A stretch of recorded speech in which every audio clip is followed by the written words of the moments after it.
come to a conclusion, like a long time ago, I probably will never make a breakthrough in physics. Lawyer by day, superhero by night. I busted out the colouring and pencils this morning. Where would there be time for sleep? Sleep's one of my favourite activities. Ducks come and try to attack you on the lawn and eat your lunch. I have been colouring in maths this week a little bit. I'm not sure how good I look with my underwear on the outside of my pants. Edit that bit out.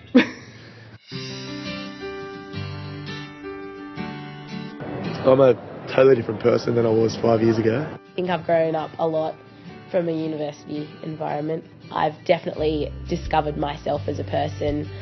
I've made a lot of friends here. Very welcoming atmosphere and kind of just a casual atmosphere around the whole uni. I guess I've just really enjoyed my lifestyle during this time. There are people doing amazing things at this university. There are people that are spending their days painting or, creating beautiful music, looking at protein cells and visualising different cells of how to cure cancer in the future. And I realise there's a lot of people doing a lot of really interesting stuff that's nowhere near my field, but equally as interesting. Probably the people that I've met along the way have helped make me become who I am now.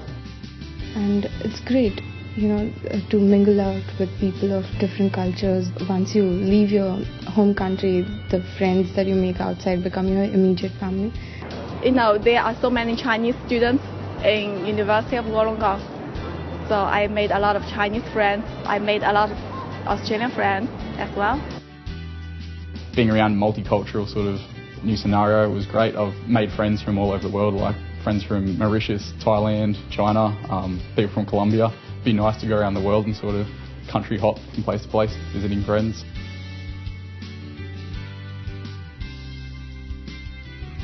Well, moving to a new place, number one, I had to meet new people and get into the lifestyle, so I was obviously a bit apprehensive and anxious about that. Coming from high school, it's a lot different going to university. Everything seems so much bigger, there's so many more people. Moving away from home, I came from a pretty small town in the country to moving to Wollongong's not a massive city, but it's still a city to me. There was suddenly there was very few people around me, and that's not the case in India because it's one of the most populated countries. I was scared about going from high school, where it's a very contained environment, to sort of a really big pond where I would be a very little fish. Just by thinking I would just be another student, amongst the many thousands that go here. But once you actually get to meet people, you realise it's not that big of a place. I didn't think it would nearly be as fun as I thought it would be. Initially I thought it was going to be really scary and difficult. I thought it was going to be a lot of hard work. I was really worried about that. I was really worried that it would take over my life. I thought it'd be the HSC just every week. The oddest thing. The oddest thing. The oddest thing. On O Week, they have a few comedians that go around, and there was a Scottish man on stilts with his dog that was actually a human dressed as a dog. And I'd have to say the Medieval Club during their jousting, I think. You kind of feel like you've just sort of stepped into another time zone, really, particularly because they tend to do it in some wooded area of the campus. The ducks, they're crazy. The ducks? Probably the evil duck. I've never seen ducks like here at Wollongong. I was once having my food and they kept following me all around. To be honest, one of my favourite things, which I don't know if it's really odd, but I don't know what days it is, I think it's Wednesdays and Fridays, there's this group and they just meet together on the duck pond lawn and play this folk music. When I started coming to uni, I wasn't particularly into it, so I kind of barred it for the first year or two, but I've started to get into different bands that are that style. So sometimes at 12:30 on a Wednesday, I'll just go down there and sit by the duck pond and just enjoy this free music, which is just some guys jamming. The teacher-student relationship, I think, surprised me quite a bit. Coming from school, you don't really have those relationships. They sort of just treat you like a kid. Most of the lecturers have been really good. So there have been a few lecturers, I would say, like Anne Rogerson. In the first session when I came over here, she was really out there discussing issues and everything. I've been speaking with Mr. Bill Wilkinson, who's our university coordinator as well. Kerry Freeth, he was great in first year. Like does some pretty interesting stuff in his lectures and that with liquid nitrogen in a jar that blew up and put a hole in the ceiling. So that was pretty good. Definitely Kelly Newell this year has been outstanding.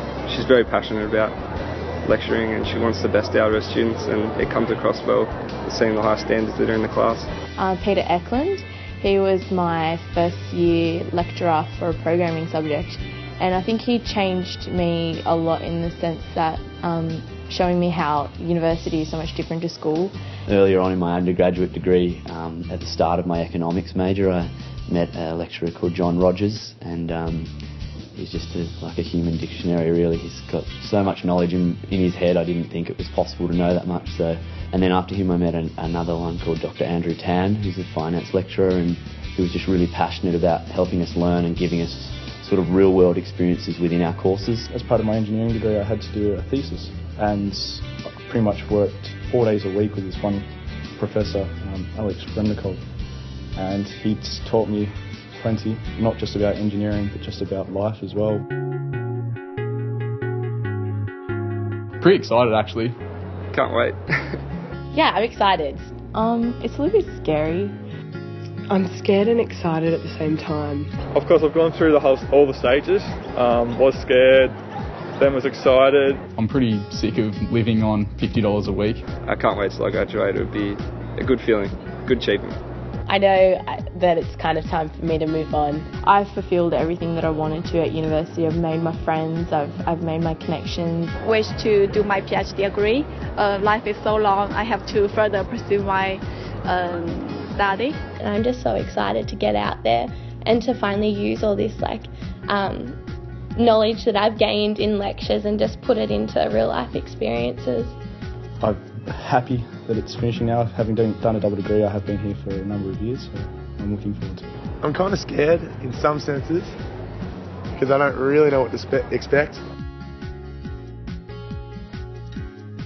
This place is such a big part of my life. I've been here for so long and it's been a really big change, from when I started high school to where I am now. So it's just nice to keep in touch with something that has meant so much and has been such a big part of my life, that if I just want to join the Facebook page and listen to all the little updates, I can do that. If I want to become more involved and attend networking events or meet other alumni who are really involved, if I want to start giving back to the uni and helping other current students, I can do that too. So there's a whole range of different ways to stay in touch.